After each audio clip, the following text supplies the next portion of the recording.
Bloomberg Audio Studios. Podcasts, radio, news. And now we finish strong in this hour with Oliver Chen, definitive at TD Cowen. I can't say enough about his acuity over the years. Oliver, I remember the day a pair of 501 Levi's became more than $9.99 a pair. You feature in your research note Levi's. What is their strategy given Amazon and given 2025 retail? Well, Tom, it's a pleasure to be here. Happy Black Friday as well. Levi's is an iconic brand with dominant market share at the premium end of the market. Also, as we think about what's happening now in product execution, it's about classics with a twist. It's about getting great value as well. And denim fits really nicely into these themes. What Levi's is doing specifically is more direct to consumer, basically opening their own stores globally, and consumers are looking for value. It plays quite nicely with quality. As you know, 501s last forever, and you shouldn't wash them either. We turn to surveillance. Tell me, yeah, I get that lecture at home. We turn to surveillance fashion correspondent Lisa Mateo. Lisa, Brandy Melville is on the Mateo target, isn't it? Oh, okay. So yesterday I received my daughter's 7-page PowerPoint presentation for her Christmas list. My question to you, Oliver, is are people going to be spending as much as they did last holiday season? That's what I want to know, because I put a budget out there.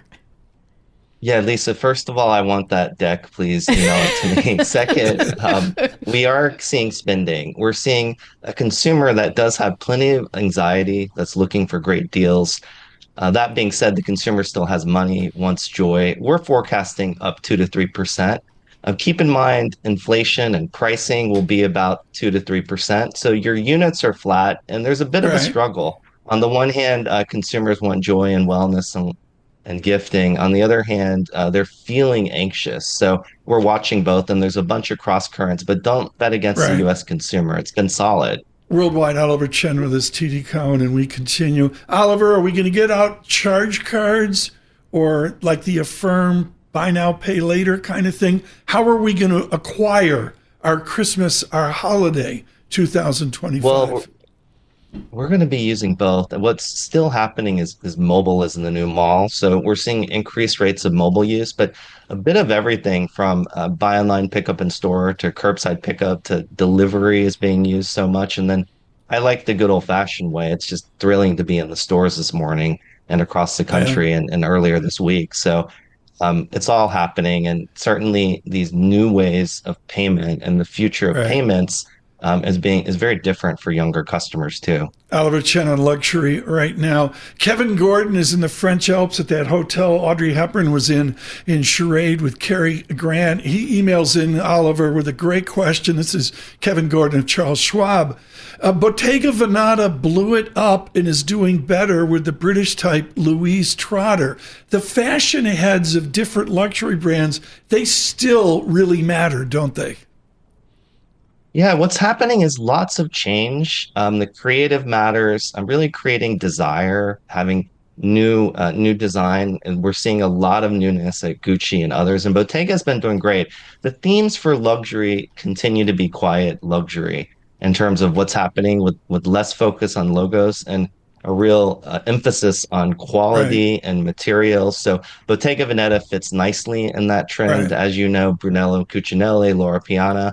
And I'm a personal lover of Gucci, so I want to see them win. We're watching some creative change there at Tom Ford, too. Right, we've seen that. Lisa, you mentioned today Burberry, a little bit off the mark. They've been hugely promotional. Lisa Mateo they have. With us with Oliver Chen. Now, also on the luxury segment, I'm going through the Wall Street Journal this morning, and it has this article. It says, jewelry is outperforming the rest of the luxury world. Are you seeing that? Yes, we are. We love Cartier. So there's definitely a barbell and bifurcation where more pressure at the low and middle, and then some real strength at the high end. And Cartier Richemont Group is outperforming Van Cleef as well as Cartier.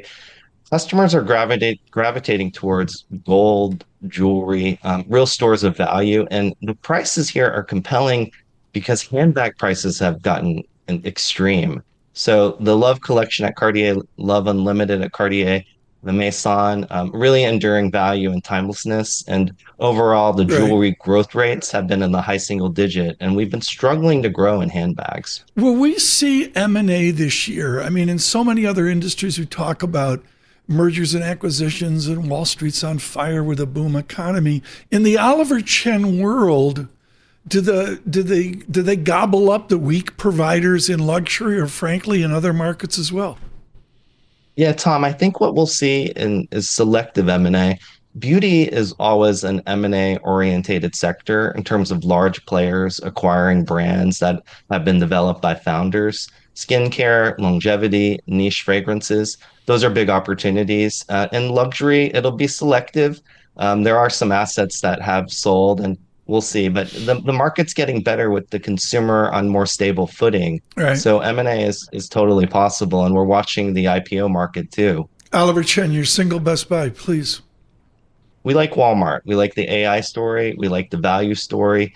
We like delivery, curbside pickup, marketplace model, You're digital killing me. advertising. That remains a favorite for us. Oliver, I got a PE of 43 on Walmart. You got to be kidding me. How is that possible? There's a lot ahead. Digital advertising for Walmart is in the $5 billion range. Think about Google, Amazon, and others that are 50 plus. Furthermore, their capabilities, it's themes about the big getting bigger and reaching more and more profitability online, in part because of digital advertising as well as the marketplace. In addition, it's defensive in that it's a leading grocery business with 60% of the revenue being grocery. So we're excited about all these things on the offense, on AI, as well as delivery and micro fulfillment, on the defense, as well as the everyday low price. And that's what consumers are All looking right. for today. Finally, they're getting higher household income consumers as well. And they're serving the middle and low well too with that everyday low price. I grew up in Louisiana going to the Walmart Supercenter, and it's a real community driven retailer as well. Oliver, thank you so much for having us finish strong in retail this Black Friday. Mr. Chen is with TD Cowen. I can't say enough. We protect the copyright of all of our guests. For Oliver Chen, please go to TD Cowen to get his brilliant note. You heard it there, Walmart. Single best buy.